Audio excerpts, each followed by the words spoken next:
I welcome you all to this session of OpenMentor.net. The previous sessions we have been talking about CRM sales module. We finished accounts, contacts, and leads and opportunities. In this session we are going to talk about quotation or proposal module. When I say module, it's an area that certain amount of work is happening. It may be you can relate this into a software module also. Whatever activities which are being done in quotation preparation, that has to happen in the software, that particular set of screens. First of all, what is a quotation? It's nothing about details about the product or service with cost, right? Any quotation needs to have a cost part of it. Basically, you are trying to sell something. A vendor always gives a quotation. When you say, it is also known as proposal. Some companies call it as a quotation, some companies call it as proposal. That's fine. But what is the essential set of details inside a proposal? That's what we need to do. We need to understand very clearly. The topmost part that you need to understand, right? Quotation will have a covering letter, right? Addressing who sends the quotation, who is the receiver, and any references. On what reference, on what basis you are sending this quotation, right? Even they can code our meeting on this such date at this time at this venue. Based on that we are sending this quotation. This is one important part, because if this is not there, people will get lost, because in a big corporate there may be too many quotations coming. So who is the representative, who sends, all these things need to be in the place. This is one portion, usually at the top. Towards the end, right, I would say let us talk about the crux or core part of quotation. Is that list of products. When I say list of products, it's like the set of items that you sell. For example, imagine a manufacturing company that is selling a set of parts for automobile, okay? Or they are selling for industrial factories, or you can imagine an infrastructure supplier, okay? For example, they will say tables quantity 4 at price 2000 each, right? So that means there is a product description, there is a quantity, there is a price, right? Usually in every company they will have something called part number and serial number. This is an important concept in every company that sells products. Part number and serial number. Part number means a unique ID to identify a product. Then what is serial number? Because within a product, for example, tables, when you say tables, there may be so many things. For example, if you are going to an electronics shop, phone is a part, but within the phone there may be so many models, so many things, so they will have. So the part number and serial number, this is a unique combination. If you have multiple types within the table, you can have part number same, serial number different, or you can issue unique part numbers to every different model that you have got, and then unique serial number within that. That is also fine, but it is only every company will have their own convention. For example, I worked in a company, in a manufacturing company before. They used to have a part number like 12A 99. That means they have a convention. The first digit determines the product type. Is it cement? Is it iron? Is it steel? Something like that. Second number is the category. Third number is the grade. Fourth number is the year in which the part is created. Something like that. So if an experienced person in that company will know what this part means. So part number, serial number must be maintained. That means that is called product catalog. Product catalog must be maintained by the salespeople, plus price of every item. This price has got something called list price. Okay, the company will say, hey, this is the price that you need to look at before selling it. This is a listed price. Again, the category taxes for that, whether VAT is applicable, whether sales tax is applicable, whether excise is applicable, from country to country, province to province, from time to time these rules change. So along with the product catalog, they need to maintain the tax portion of that based on the list price, plus generic discount for a product. From time to time they will say, we are giving 20% discount on every mobile model, depending upon the season. So the sales team must know what is the current discount that has been announced by the marketing campaign people, because they would have given an advertisement. When you send the quote, you need to abide by that campaign also. So product catalog, taxes, generic discount, all must be available with the sales team. So when the quotation comes, they need to prepare a table. That means part number, then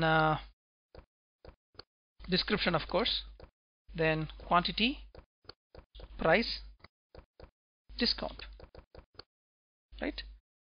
They need to have all these details. So they will have part number A, B, C, etc., etc. They need to do that. Once they make this grid, right, the description will be like this is mobile, quantity 2, price is 123.90, discount 0%, right? Part number B, it is like iPad, quantity 3, price 456.80, discount 20%. Towards the end, taxes, then total. So this is like a bill, right? But a bill is usually generated once you bought it, but the quotation or the proposal has, you ask for something, I am sending my price to you at this thing. Now usually based on the negotiation, you would have given more discount. Currently marketing team might have given some discount. Over and above, the salespeople can give discount based on specific negotiations. So the core part of the proposal or the quotation will have product details, part number, serial number, description, quantity, price, discount, taxes. Towards the end, they will got something called the payment terms.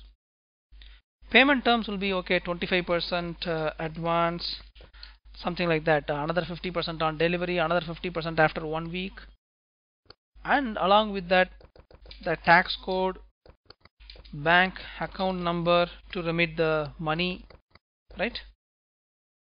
All those things they will give. So based on this, the customer can make payments. Payment terms is usually at the end. Over and above that, there will be additional notes. Additional notes may be like these items must be shipped to this address, right? Shipping address also they will also have. But most importantly, the first portion, references, from whom the quotation is sent, to who the quotation is addressed.